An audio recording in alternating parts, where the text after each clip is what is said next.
o tema, o que é que vem depois da morte. O que é que vem depois da morte? Isso é um tema que deveria interessar a todos, né? Já que, estatisticamente, todos nós iremos morrer. Né? Nós iremos morrer. E o que é que vai acontecer quando a gente abrir os olhos do outro lado? Eu vou começar dizendo o óbvio. Esse assunto ele só pode ser entendido através de revelação. O que é que vem depois da morte? Por quê? Porque nós, os que morreram, eles não voltaram para dizer como é. Nós não temos registro, por exemplo, de Lázaro, que morreu, foi ressuscitado. O que é que ele falou? Não sabemos. Não sabemos de outras pessoas que Jesus ressuscitou e os apóstolos ressuscitaram. Elas morreram e voltaram, mas se elas falaram a respeito do que viram lá, não foi dito absolutamente nada, nada foi registrado na Bíblia. O que nós temos a respeito do que acontece depois da morte é baseado nas informações que a Bíblia nos dá, naquilo que a palavra de Deus nos ensina.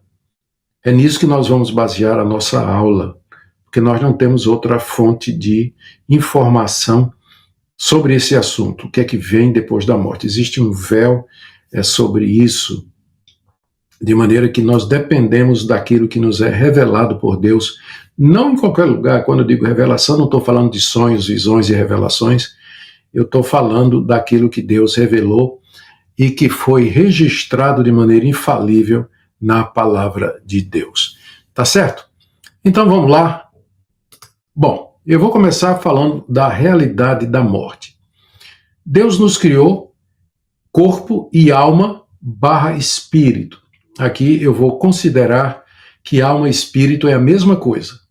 Então, nesse ponto, eu sou dicotomista. Eu creio que nós somos corpo e alma ou espírito, que alma e espírito é a mesma coisa. Então, quando você me ouvir falar do espírito ou da alma, não estou fazendo distinção entre eles. Então, eu estou falando da parte espiritual do homem, tá certo? Seu espírito, sua alma. Disso que eu estou falando. Bom, Deus nos criou corpo e alma / espírito. E ele fez isso para que nós tivéssemos comunhão com ele. Ele tinha feito criou o universo, criou os seres viventes, mas nós fomos criados daquela maneira especial que está relatada no livro de Gênesis, capítulos 1 e 2.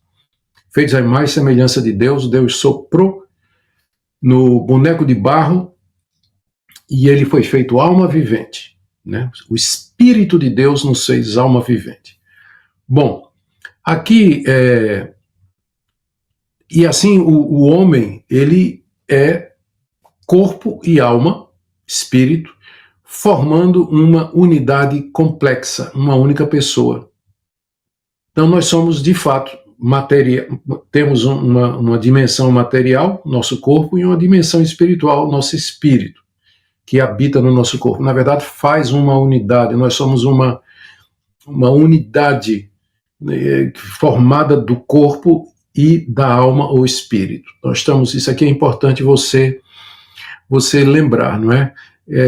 Entretanto, é uma única pessoa. Não são duas pessoas diferentes, mas uma única pessoa. A morte entrou no mundo pelo pecado de Adão, o qual trouxe a morte a toda a raça humana. Tudo ia bem até que Adão pecou e com o pecado entrou a morte no mundo maravilhoso que Deus havia criado. A morte, então, a gente pode dizer que ela consiste na separação do nosso ser de nós mesmos e de Deus. Pense em morte como separação. Quando a gente morre, existe uma separação do corpo e da alma ou espírito. Quando a gente peca, a gente se separa de Deus. A gente se separa de Deus. E nos separamos uns dos outros. Então pense em morte especificamente como sendo esse processo de separação daquilo que Deus criou e que estava unido. Apenas Enoque e Elias partiram desse mundo sem morrer. Sem morrer. É claro, não estou falando do Senhor Jesus, mas Elias e Enoque, segundo a Bíblia, eles não passaram pela morte. Eles, embora a Bíblia não diga, eles devem ter sido transformados para receber um corpo glorioso ou então subiram em espírito, o corpo, alma e espírito, e estão aguardando miraculosamente por Deus o dia da ressurreição. Eles não podem ter tido um corpo ressurreto igual ao de Cristo, porque Cristo é o primeiro da ressurreição. Mistérios que a Bíblia não revela. Não revela. Bom, outros que estiverem vivos, os que estiverem vivos por ocasião da vinda do Senhor Jesus, esses não morrerão, mas transformados serão todos. Isso é um mistério que o apóstolo Paulo revelou e que está na primeira carta aos Tessalonicenses e na segunda carta também, e em 1 Coríntios capítulo 15. O que é que vai acontecer com aqueles que estiverem vivos por ocasião da vinda do Senhor Jesus? Eles serão transformados, eles não verão a morte, mas eles serão transformados para o encontro com o Senhor Jesus nos ares. Bom, no mais, tirados esses casos aí de Enoque e Elias, a morte é a realidade inescapável a qual estão sujeitos crentes e descrentes de todos os povos, de todas as épocas, todos os filhos de Adão e Eva. Ninguém escapa da morte. Nunca escapou. A não ser esses casos aí que nós falamos, né? Exceções. Mas não há escape da morte. Pelo pecado de Adão, a morte entrou no mundo. Lá em Hebreus está escrito que aos homens está ordenado morrer uma só vez, depois disso vem o juízo. Então está ordenado morrer a todo homem por conta do pecado que entrou e trouxe essa realidade terrível. Eu fico pensando, na medida que vou ficando mais velho, o pensamento a respeito de como será a morte ocupa meus pensamentos. Eu não penso nisso o dia todo, quero deixar muito claro, mas de vez em quando eu penso nisso aí.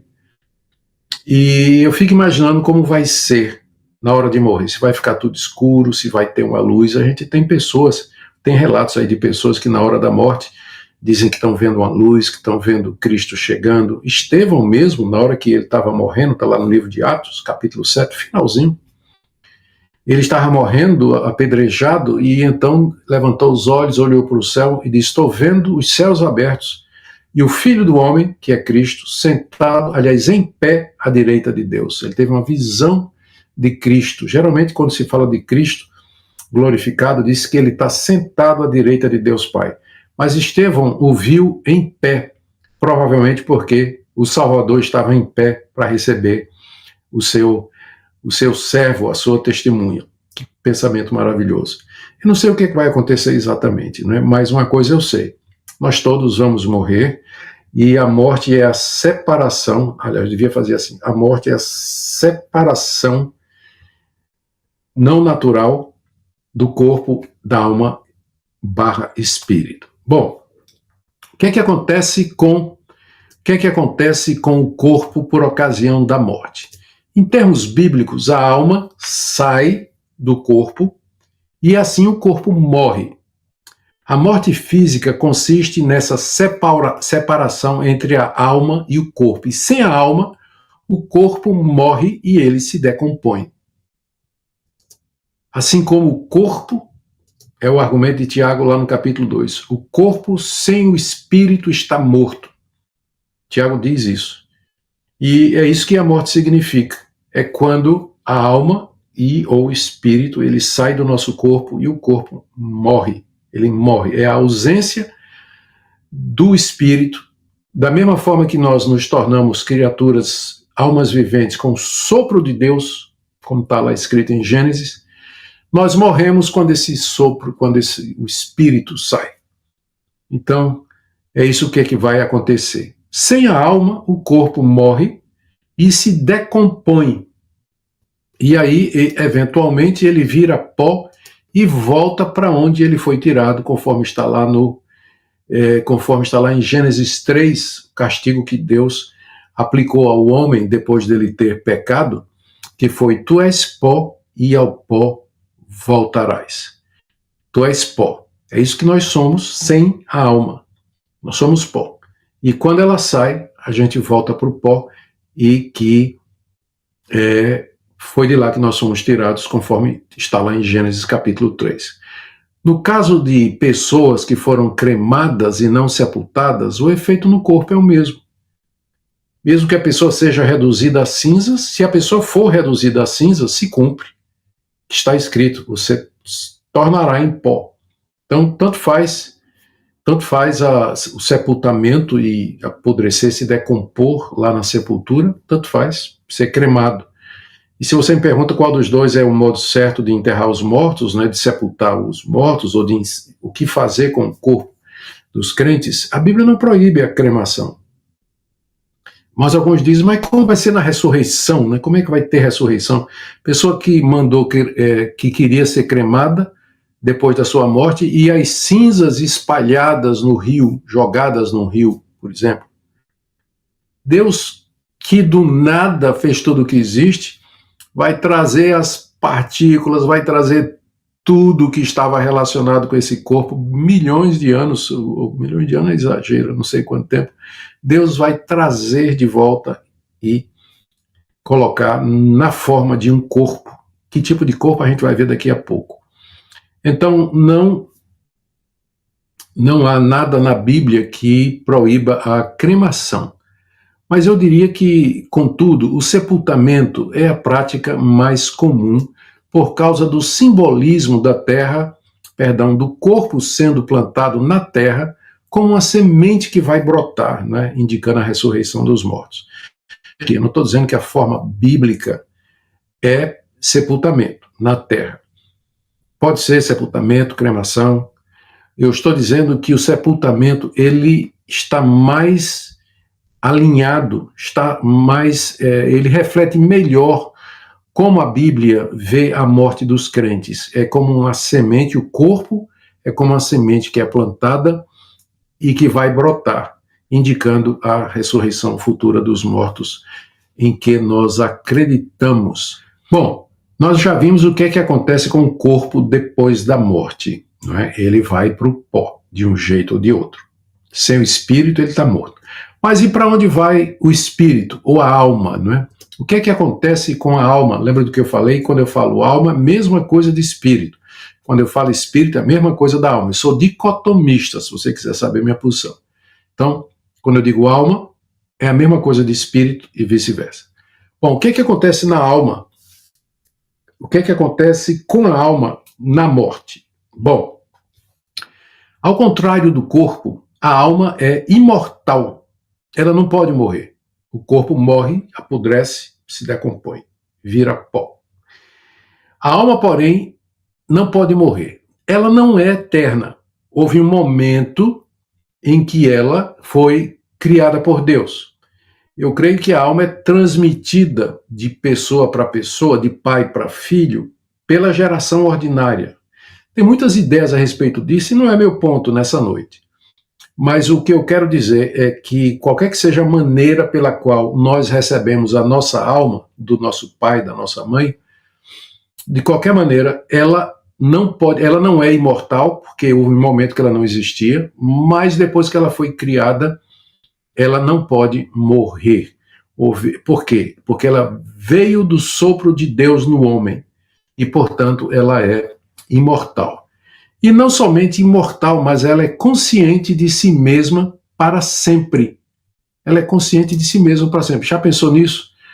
Você, sua alma, o que você é, você não vai desaparecer nunca mais, deixar de existir.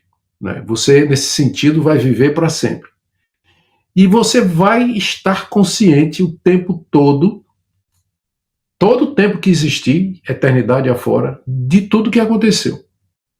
Então, nós rejeitamos aqui eu estou rejeitando duas teorias aqui, que é importante que você lembre aqui. Primeiro, eu estou rejeitando a teoria do sono da alma, que é a teoria de que depois da morte, a alma entra num sono profundo e fica inconsciente, só acordando na ressurreição dos mortos. Geralmente, essa é a posição defendida por adventistas, testemunhas de Jeová e outros, que é o sono da alma.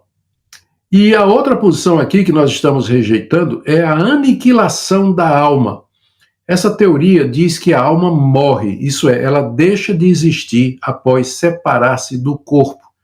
Os que defendem essas duas posições, elas dizem que o conceito da imortalidade da alma é o resultado da influência da filosofia grega na teologia cristã e que a Bíblia não ensina que a alma sobrevive à morte e permanece consciente. Então, geralmente, os adventistas, com certeza testemunhas de Jeová, afirmam isso, que a alma ela entra num sono profundo, ela fica inconsciente depois da morte e que alguns, né, vão defender o aniquilacionismo, que o castigo do ímpio é que ele seja aniquilado. Ele não vai viver para sempre sofrendo no inferno, dizem os adventistas, mas ele vai vai passar por um processo de aniquilamento, ou seja, a alma vai ser destruída e não vai existir para todo sempre. Muito bem. Entretanto, o cristianismo histórico, não influenciado pela filosofia grega, sempre entendeu que o ensino bíblico é claro quanto à sobrevivência consciente da alma após a morte física. Então, nós seguimos essa posição que nós entendemos é a posição do cristianismo histórico, que a alma não adormece depois da morte e nem é extinta na morte, mas ela fica viva, acordada e consciente. Por outro lado, ela não fica vagando perdida entre dois mundos e nem permanece no mundo dos vivos, não é? E isso aí, inclusive, os que defendem a extinção da alma, a morte da alma, dizem que a nossa confiança, a nossa doutrina de que a alma sobrevive à morte e que ela fica consciente, acaba dando brecha para o espiritismo, que diz que essa alma fica vagando no mundo dos vivos e ela reencarna, ela volta a existir, ela volta a atuar através de um outro corpo, não é? Bom, nós não cremos nisso, nós não cremos que a alma fica vagando, perdida entre dois mundos e muito menos que ela permaneça aqui no mundo dos vivos, né? Assombrações, incorporações em sessões espíritas, aparições de vultos, etc., são uma dessas coisas. Ou superstição, ou charlatanice, ou obra satânica. Mas de Deus, certamente, isso aí não é. Na morte, o que é que acontece? A alma retorna a Deus, o seu Criador, como está escrito no final do livro de Eclesiastes. Antes que o pó volte à terra como era, e o espírito volte a Deus que o deu. Então, o autor, já no Antigo Testamento, nem falei ainda do Novo, mas já no Antigo Testamento havia consciência de que na morte o espírito voltava a Deus que o tinha dado. E o que aponta para essa existência, sobrevivência da alma, o espírito, depois da morte, não é? Então, eu creio que isso aqui tá ficando claro, espero que tenha ficado claro. Nós não aceitamos a ideia da aniquilação, não aceitamos a ideia do sono da alma e muito menos da reencarnação. Mas então, o que é que acontece depois da morte? O que é que acontece com a alma, não é? Então, vamos ver agora a nossa posição positivamente, não é? Falando positivamente, para que você possa estar tranquilo diante de Deus, se você é um crente em Cristo Jesus. Vamos ver agora o que é que acontece após a morte do crente. O que é que acontece depois da morte do crente? Você que é crente no Senhor Jesus, você não está isento de morrer. A morte é universal. Ela acontece com crente e descrente, quem teme a Deus, quem não teme a Deus, quem crê no Senhor Jesus, quem não crê, qualquer que seja a religião, não importa, a morte é um fenômeno universal. Contudo, em se tratando dos crentes, Cristo já experimentou e sofreu a morte por eles. O Senhor Jesus é o representante do seu povo, de todos aqueles que creem. E ele já morreu em nosso lugar. Ou seja, ele já experimentou a morte como juízo de Deus em nosso lugar. Agora, isso não impede que nós ainda morramos aqui nesse mundo, mas impede que nós morramos eternamente, ou que nós soframos eternamente. A morte de Cristo por nós não impede que eu morra aqui, mas ela garante a ressurreição. Não impede que eu morra, mas eu não vou ficar morto para sempre, estou falando do corpo. Haverá a ressurreição dos corpos, os corpos voltarão a viver. A morte de Cristo garante a imortalidade em glória e a vida eterna em corpo, eternamente. Então, quando o crente em Cristo morre, o que é que acontece? A sua alma se retira do corpo e permanece consciente de tudo. Ela sabe que morreu, lembra de toda a sua vida, de toda a sua história, e tem consciência plena de que ela está na presença de Deus. Na morte, a alma dos crentes alcança finalmente a perfeição em santidade. Lembra, a santificação é um processo que começa com a justificação e dura a vida toda. É imperfeito, incompleto e inacabado aqui. Mas na hora da morte, o crente é plenamente santificado. A sua alma é finalmente liberta dos resquícios da corrupção do pecado. E ele experimenta a perfeição que sempre quis ter aqui nesse mundo. E isso acontece para que a alma do crente possa entrar imediatamente na presença de Deus e de Cristo. Ele é recebido em glória, alegria e santidade na igreja triunfante. E ele contempla a face de Deus na pessoa de Cristo. E ele é reunido aos seus irmãos e irmãs de fé que já estão lá. Uma reunião maravilhosa. Abraão, Isaac, Jacó, Davi, Jeremias, Paulo, Pedro, todos eles. Ali ele desfruta de tudo isso, e esse estado, embora seja um estado de glória, de alegria e de gozo, ele é chamado de estado intermediário, porque não representa ainda o estado final do crente. Por mais excelente que seja, preste atenção nisso aqui que é muito importante, por mais excelente que seja morrer e ir para a presença de Deus, tem algo mais glorioso ainda por vir.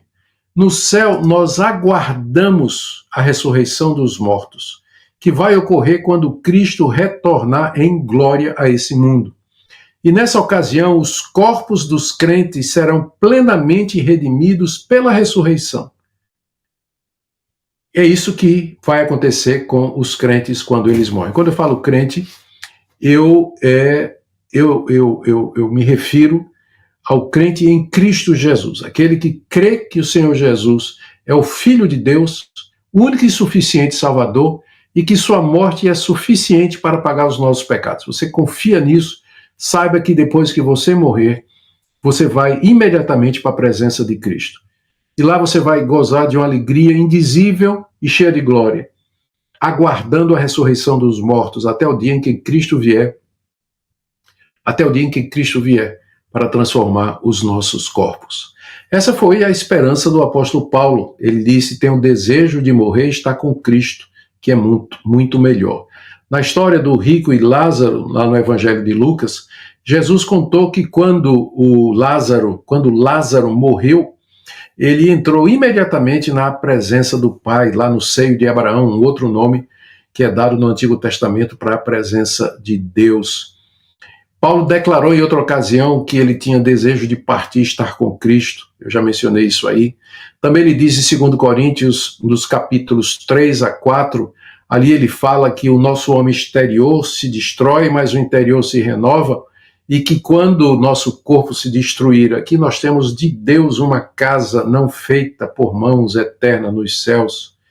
E diz que enquanto nós estamos aqui, nós estamos ausentes do Senhor, mas quando morremos, nós estamos na presença do Senhor.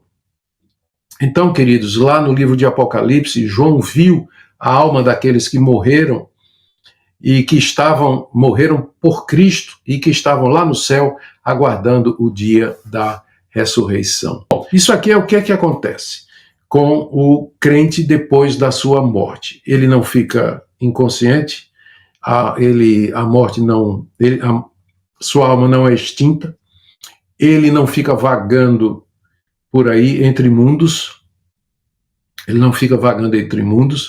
e o que acontece é que ele, consciente, entra na presença de Cristo, onde é consolado, recebido, unido aos seus irmãos de fé que vieram antes dele e plenamente consciente de tudo que aconteceu.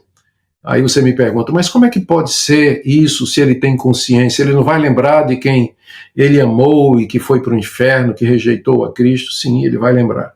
Mas os laços espirituais serão mais fortes do que os familiares. A alegria vai superar a tristeza. A lembrança das coisas ruins será superada, aniquilada, apagada pela presença de Cristo, pela glória, pela alegria de estar ali com os irmãos. A verdadeira família é a família espiritual. Isso aqui, eu não poderia deixar de mencionar o episódio que está nos evangelhos, de que Jesus estava em Cafarnaum ensinando a palavra de Deus numa casa, e tinha tanta gente que ele estava cercado, ninguém podia chegar perto dele, pelo acúmulo de pessoas. E aí Maria, sua mãe e seus irmãos chegam do lado de fora e mandam alguém dizer para ele, tua mãe e teus irmãos estão aqui fora, estão te chamando. Qual foi a resposta de Jesus? Ele olhou para todas as pessoas que estavam ali presentes e disse, quem é minha mãe? Quem é Maria? Quem é minha mãe e meus irmãos? São esses aqui que estão ouvindo a palavra de Deus. Ou seja, Jesus colocou os laços familiares subordinados aos laços espirituais. Minha mãe, meu pai, meu irmão, minha irmã, meus tios, minha família é a família de Deus. E é isso que vai prevalecer quando a gente morrer. Por isso que a gente, mesmo que vá se lembrar da nossa família aqui, a gente não vai sentir tristeza, nem dor por aqueles que morreram sem Cristo Jesus. Amém? Amém.